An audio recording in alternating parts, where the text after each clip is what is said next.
नमस्कार, कशा आहात सगळे? तर पुन्हा एकदा आपलं स्वागत आहे पायल रेसिपीजमध्ये। तर आज आपण बघणार आहोत मस्त अशी चणा डाळ टिक्की म्हणजेच हरभऱ्याच्या डाळची टिक्की। तर मी इथे ही जी डाळ आहे ही मी रात्रभर भिजत ठेवलेली होती आणि यातलं मी पाणी काढून घेतलेलं आहे। डाळ ही छान अशी भिजलेली आहे बघा, अशीच आपल्याला ही भिजवून घ्यायची आहे। रात्रभर भिजवायची नसेल तर 6 तासात सुद्धा ही छान अशी भिजली जाते। आता काय करायचं आहे ते आपण बघूया।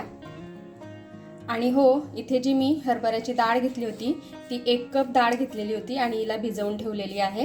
तर तुम्ही अशा प्रकारे तुमच्याकडे मेजरमेंट नसेल तर तुम्ही साधारण घरातली 1 वाटी जरी घेतली त्या वाटीने मोजून डाळ भिजत घातली तरी चालेल। आता ही जी डाळ आहे ही आपल्याला छान अशी बारीक करून घ्यायची आहे। आपल्याला याची पेस्ट तयार करायची नाही आहे, थोडंसं जाडसर ठेवायचं आहे। तर ते कसं ते मी तुम्हाला सांगतेच। आणि हो, आजच्या व्हिडिओसोबत आपण एक मस्त अशी सिक्रेट चटणीसुद्धा बनवणार आहोत। त्यासाठी व्हिडिओ पूर्ण बघा म्हणजे तुम्हाला ती चटणीसुद्धा ट्राय करता येईल। आता यामध्ये आपल्याला पाणी वगैरे टाकायचं नाही आहे, असंच बारीक करून घ्यायचं आहे। आता इथे हे छान असं जाडसर वाटून झालेलं आहे, खूप बारीक मी केलेलं नाही आहे, कुठे कुठे दाढसुद्धा आहे तुम्ही बघू शकता। आता यामधली थोडीशी डाळ मी शिल्लक ठेवलेली होती, जवळपास 2 चमचे, तर ते आपण यामध्ये टाकून घेऊया। यामुळे जी आपली टिक्की आहे ही छान अशी व्यवस्थित आणि थोडीशी क्रिस्पी लागते। आता यामध्ये आपल्याला टाकायचा आहे बारीक चिरलेला कांदा। तर मी इथे 2 मीडियम साईजचे कांदे कट करून घेतलेले आहेत बारीक बारीक, हे आपण यामध्ये टाकून घेऊया। त्याचबरोबर 2 हिरव्या मिरच्या मी बारीक कट करून घेतलेल्या आहेत। लहान मुलांसाठी बनवत असाल तर हिरवी मिरची स्किप करा, कारण आपण यामध्ये पुढे लाल मिरची सुद्धा टाकणार आहोत। आता थोडे आपल्याला यामध्ये सुके मसाले ॲड करून घ्यायचे आहे। थोडीशी हळदीची पावडर, छोटा अर्धा चमचा म्हटला तरी चालेल, 1 चमचा धण्याची पावडर, थोडासा आपल्याला गरम मसाला टाकायचा आहे, 1 चमचा लाल तिखट, चवीनुसार आपल्याला मीठ टाकून घ्यायचं आहे। सुरुवातीला आपल्याला यामध्ये 2 चमचे बेसन पीठ टाकायचं आहे, हे छान असं बाइंड करून घ्यायचं आहे। बाइंड जर का नाही झालं तर 1-2 चमचे आपण अजून बेसन पीठ टाकू शकतो। आणि त्याचबरोबर मस्त अशी बारीक कट केलेली आपण यामध्ये कोथिंबीर ॲड करून घेऊया।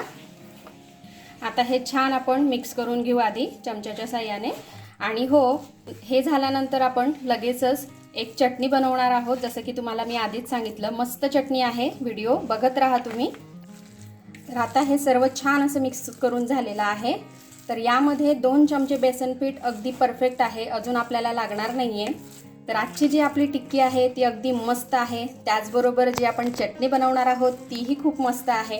तुम्ही व्हिडिओ बघा, तुम्हाला कळेलच। आणि आवडली रेसिपी तर लाईक करा, फॅमिली फ्रेंड्ससोबत शेअर करा आणि चॅनलला सबस्क्राईब करायला विसरू नका बरं का, अशा छान छान आणि नवीन नवीन रेसिपीज बघण्यासाठी। आता हे जे मिश्रण आपण तयार करून घेतलेलं आहे टिक्की बनवण्यासाठीचं, हे अगदी थोड्या वेळासाठी आपण बाजूला ठेवून देऊ आणि जी आपली सिक्रेट चटणी आहे ती आपण तयार करून। तर आता मस्त अशी चटणी बनवण्यासाठी इथे मी कढईमध्ये 4 चमचे तेल टाकून घेतलेलं आहे। यामध्ये आपल्याला कांदे टाकायचे आहेत। तर इथे मी 4 ते 5 कांदे छान असे कट करून घेतलेले आहे मोठ्या मोठ्या आकारामध्ये। आता हे आपण तेलात टाकून घेऊ। आता कांद्यांना आपल्याला छान असं तेलात परतवून घ्यायचं आहे। आता हे कांदे तेलात छान असे परतवून झालेले आहेत। आता यामध्ये आपल्याला टाकायची आहे मिरची। तर इथे मी 4 मिरच्या टाकलेल्या आहेत कोरड्या। आता यामध्ये आपल्याला टाकायचं आहे 1 चमचा चिंच, थोडं चवीनुसार आपल्याला मीठ टाकून घ्यायचं आहे। पुन्हा थोडंसं आपण याला परतवून घेऊ। आता हे सर्व तेलात छान असं परतवून झालेलं आहे। आता आपल्याला हे सर्व छान असं बारीक करून घ्यायचं आहे। तर बघा, ही जी चटणी आहे ही छान अशी बारीक करून झालेली आहे, थोडीशी हिला जाड बारीकच ठेवायची आहे। आता यासाठी आपण एक तडका सुद्धा बनवणार आहोत, तर तो आपण नंतर बनवूया, कारण जे टिक्कीचं मिश्रण आहे त्याला ठेवून खूप वेळ झालेला आहे। तर आपण आधी टिक्की तयार करून घेऊ। आता तव्यावर आपल्याला थोडं तेल टाकून घ्यायचं आहे, आपण याला डीप फ्राय करणार नाही आहोत। आता तेल गरम झालेलं आहे, आपण तव्यावर याच्या छोट्या छोट्या टिक्की तयार करून घेऊ।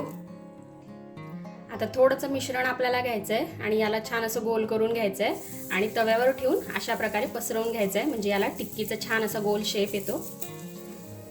किंवा मग डायरेक्टली तुम्ही हातावर याला टिक्कीचा शेप देऊ शकता आणि नंतर तव्यावर ठेवू शकता, कुठल्याही प्रकारे आपण हे करू शकतो।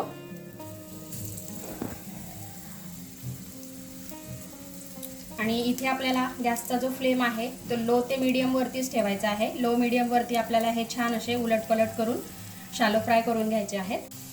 तर बघा इथे आपल्या ज्या टिक्की आहे ह्या छान मी तव्यावर टाकून घेतलेल्या आहेत आणि ज्या झाल्या त्या मी पलटवून सुद्धा घेतलेल्या आहेत. आणि अशाच मी खूप साऱ्या स्नॅक्स रेसिपीज मस्त मस्त अशा स्नॅक्स रेसिपीज बनवलेल्या आहेत, त्याही तुम्हाला भरपूर आवडतील. तर तुम्ही त्या बघा, मी तुम्हाला आय बटनवर देईल. आता आपण या टिक्कींना दोघं साईडने छान असं शालो फ्राय करून घेऊ. तर इथे आपल्या सर्व टिक्की छान अशा झालेल्या आहेत दोघं साईडने. आता आपण ह्या काढून घेऊ आणि चटणीचा जो तडका आपला राहिलेला होता तो आपण तयार करून घेऊ. आता ज्या कढईमध्ये आपण कांदे वगैरे भाजून घेतलेले होते तीच कढई मी इथे ठेवलेली आहे आणि जे तेल उरलेलं आहे त्यामध्येच आपण तडका तयार करणार आहोत. तर आता तेलामध्ये आपल्याला थोडीशी मोहरी टाकायची आहे. मोहरी छान अशी तडतडल्यानंतर थोडं आपल्याला जिरं टाकून घ्यायचं आहे. थोडेसे आपल्याला कढीपत्त्याचे पानं टाकायचे आहे. तर इथे आपला तडका हा रेडी झालेला आहे. आता जो तडका आपण तयार केलेला आहे तो आपल्याला चटणीवर टाकून घ्यायचा आहे. तर बघा इथे आपली मस्त अशी चटणी आणि हरभरा डाळची म्हणजेच चण्या डाळची टिक्की ही खाण्यासाठी रेडी आहे. छान अशी क्रिस्पी झालेली आहे. बघा मी तुम्हाला याला तोडून दाखवते. आतमध्ये हे छान असं हे शिजलेलं आहे. चला तर मग आपण भेटूया अशाच एका छानशा रेसिपी सोबत नेक्स्ट व्हिडिओमध्ये. तोपर्यंत आपली काळजी घ्या आणि जाता जाता चॅनलला सबस्क्राईब करा. Take care. Bye bye.